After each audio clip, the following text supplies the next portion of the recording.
Hi, good morning. I'm so excited to be here with you in Dallas today. I know with the weather and everything that was happening, I'm so glad to finally be able to see such a great crowd come out. Before I get started, I have a very important question to ask all of you. So by applause, because I can't really see you all that well, but by applause, I kind of want to hear, who here saw that dress as white and gold? And what about the black and blue people? I have to be honest, this caused actual tension in my family yesterday. My mom was to my sister, she's like, "Why are you a liar?" My sister was like, "I swear it's white and gold." Anyway, it was a very bizarre day on the internet. So today I want to talk to you actually about the digital culture of cities as a part of the innovative city. In his book, Triumph of the City, Edward Glaeser, who is a Harvard economist, declared that the city is one of humanity's greatest inventions.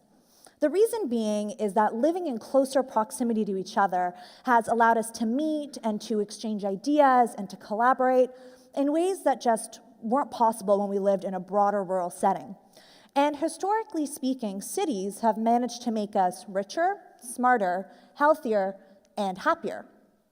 Now, as the internet started to come in and connect people globally, cities have actually taken some very interesting steps into the digital space as well. And what I do, I'm a digital foresight strategist, which is just a really fancy way of saying I get to spend hours on the internet as my job. What I do is I take a look at some of these trends and I try to understand how is technology, how is social media, how is digital culture, how are all of those things changing the way that we interact with our city as citizens, as business owners, as regular people. And my big idea that I want you guys to think about today is that I really believe, based on everything that I have seen happening online in cities across the world, and I'll share some examples with you here today, I truly believe that a city's digital culture is going to be essential for cities that want to improve their tourism, that want to attract the best and the brightest talent, and that, most importantly, want to create a high-level quality of life for their citizens. So what do I mean when I say digital culture? Well, if you consider the internet as being sort of an exchange of information that's received and sent, a city's digital culture is really the footprints. It's all the different ways that people share information with the city and with each other. So when you think about this ecosystem, there's generally three broad categories that make up a city's digital culture. The first is, how does that city share information with its citizens? The second is, how do citizens share information with the city? And the third is, how do citizens share information with each other? When you put all of those things together, the cities that manage to operate and have strong presence in all of these categories have very healthy and vibrant digital cultures. So I'm going to show you a couple of examples today and talk about why some of these things make for a better city life for everyone. So the first one is, how are people sharing, or how is the city sharing information with people? So in Chicago, and I'm sorry it's a bit stretched, there is a program called Internet Essentials. Now, the city of Chicago has made it a priority to close the digital divide, meaning they wanted to make sure that low-income neighborhoods had affordable access to internet. If you're eligible for this program, for just $9.95 a month, you get high-speed internet at home, you get resources that teaches you how to use the internet, and you even get access to deeply discounted computers so that your family can get online and that people from across all cities, across all walks of life, can have access to the internet. In Winston-Salem, they recently just won an award for their live crime mapping application. And this is actually pretty cool. So it's a continuously updated database that shows you exactly what the offense was, the address, the time, if somebody was arrested, and you can even download a PDF of the crime report directly. What's more interesting is that all of this information is plotted onto a map right there so that you can get a sense of exactly what's happening in your city.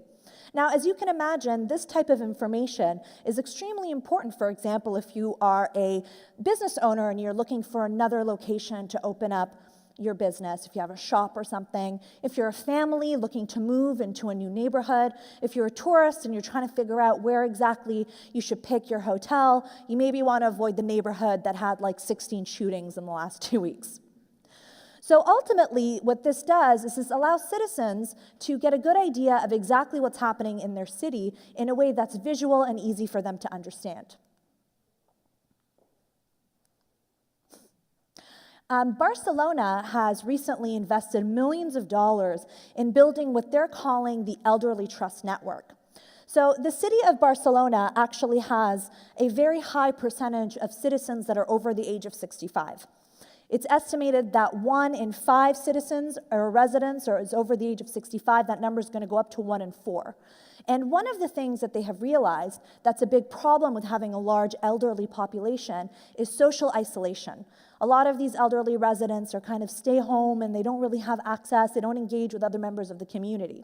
So through the Elderly Trust Network, they're creating a social and digital platform that's going to connect friends, family members, volunteers, caregivers, social workers, caseworkers, and connect them all together online so that they can exchange information about the resident, so that they can help to spot gaps in care, they can coordinate services, and they can just always make sure that somebody's reaching out, that that person is not forgotten, and that that person feels integrated as a part of the community.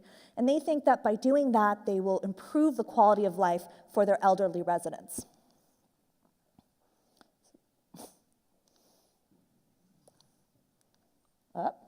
Tel Aviv is a super innovative city, and they've actually introduced a members program, a residence card, called the Digital card. Now, what's so cool about this card is you actually, get a physical card in addition to the app. But what you do is you go in to register for it, you give the city some information about yourself, and then the city, through this app, gives you personalized recommendations to help make your life easier. So for example, if you're a family with young children, you'll get automatic notifications about the days of registration for kindergarten. If you're a commuter and you tell them your route, you will get notifications if there is weather or road closures or construction or an accident. If you're a young person and you're really interested in music, it will give you updates and coupons to go to local music events. It really understands that as a city, people have different priorities and people have different interests, and this way they're able to improve their citizens' daily quality of life by really understanding what it is that drives them and what it is that they need from the city to live happier lives.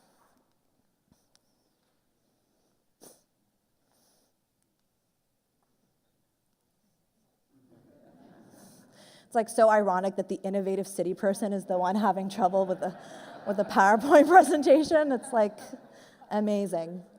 There you go. So in terms of trends, innovative cities, as I'm pressing this button, there you go. Well, it's like, where am I supposed to point? You.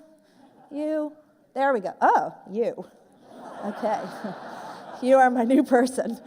All right, so innovative cities are ones that I am going to be looking at you the entire time. Innovative cities are ones that recognize and focus on access. They understand that to have vibrant digital cultures, you need infrastructure, you need citywide free Wi-Fi, you need fiber optic cables, you need good plans to make sure that everyone can access the internet. They also have an emphasis on transparency. Whether it's crime data or traffic data, they understand that citizens need information to be able to make the best informed decisions possible, and that's really quite helpful.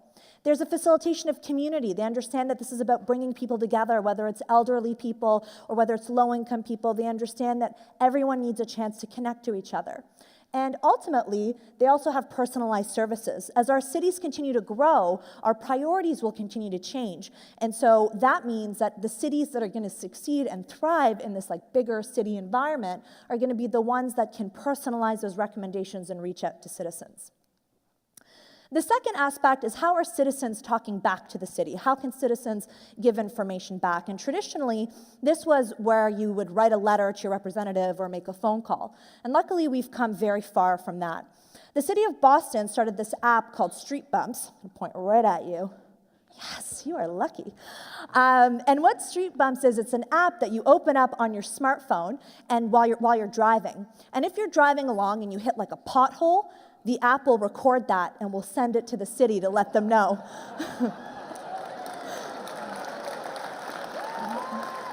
All right, clearly hit a nerve with Dallas drivers. So, Mr. Mayor, I think you should call Boston and get them to share this app with you. Ultimately, what it does is it communicates to the city all of this information so that the city can prioritize what streets and what neighborhoods need the most access.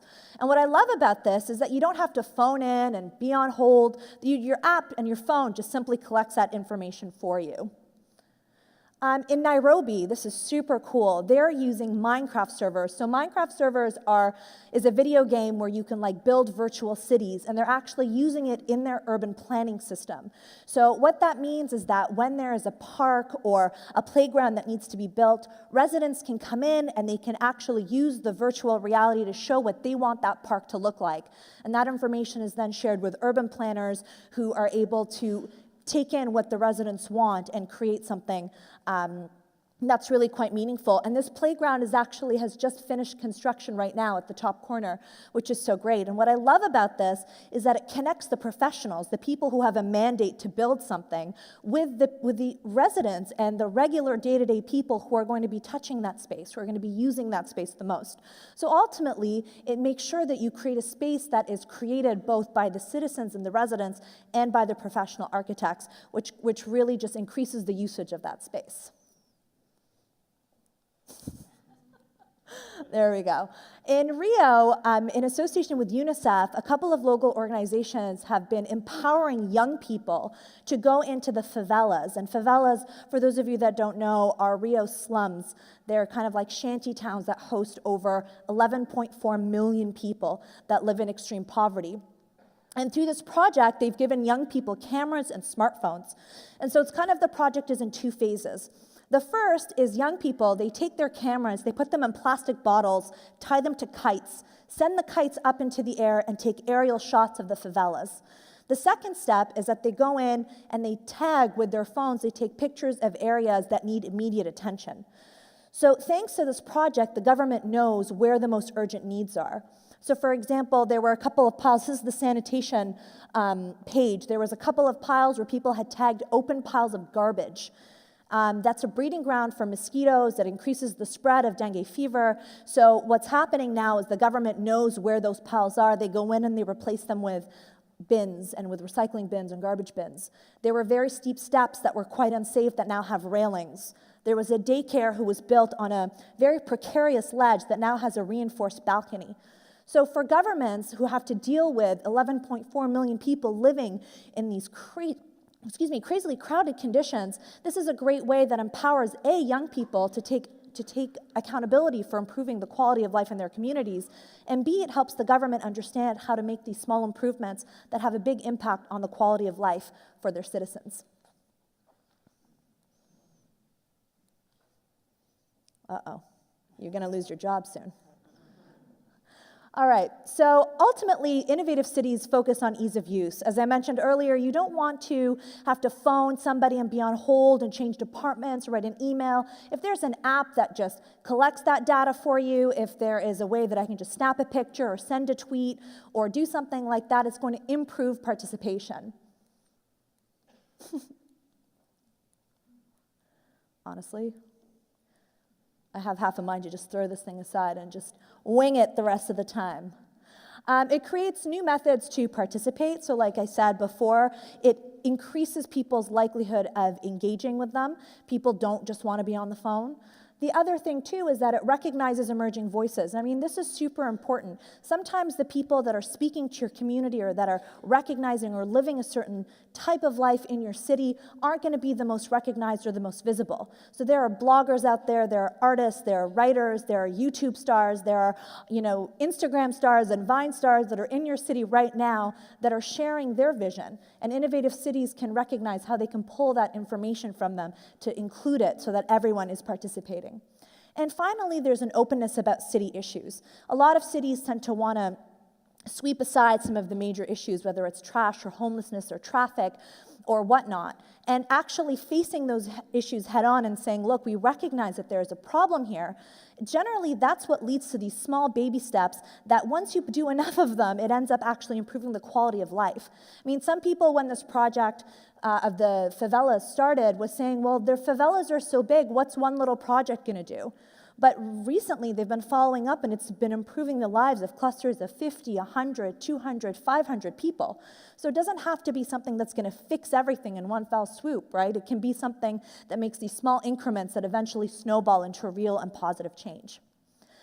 The last section is how citizens are talking to each other. And this is one of my favorite sections because it really shows how our city life and our life as citizens are being impacted by technology. In San Francisco, there is a cool platform called Variable. And what it does is that when you travel to another city, you can meet up with a local who can give you an insider perspective of that city. So for example, in Dallas, there we go. In Dallas, I could go for a hike, I can go thrift shopping with Brenda W. I can pretty much meet up with locals and have a really cool experience. And I love this platform. I actually use it in my own city. I live in Paris, and I actually go out and get neighborhood tours of neighborhoods that I'm not familiar with. I just love the idea that thanks to technology, I could land in a city where I don't know a single person and still get connected to someone, get connected to a local who's going to show me the city through their eyes. These types of experiences help increase tourism, it helps create positive memories for people, and ultimately creates connections and friendships. In Adelaide, which is in Australia, they've created a website called Ripe Near Me. And what that does is that it actually helps people who have backyard gardens with excess vegetables sell that excess produce to their neighbors. So if you've got a tomato garden, you've got more tomatoes than you know what to do with, you put yourself up on there, you put the price, and maybe somebody 2 doors down, 2 blocks down, 2 counties over will want to drive over and get some of those tomatoes and get some ultra-local food. What I love about this as well is that it creates connections between communities. I mean, how many of us don't know our neighbors? How many of us don't know the people who live in the immediate vicinity around us? What a great way to be able to connect over a desire or shared interest of food. In Rome, this is my favorite one, you guys, because I have a dog and I'm like super obsessed with her, and she has her own Instagram account. And so when I found this, I was Pixel the Prancer, in case anyone's interested. It's this site called Dogalize.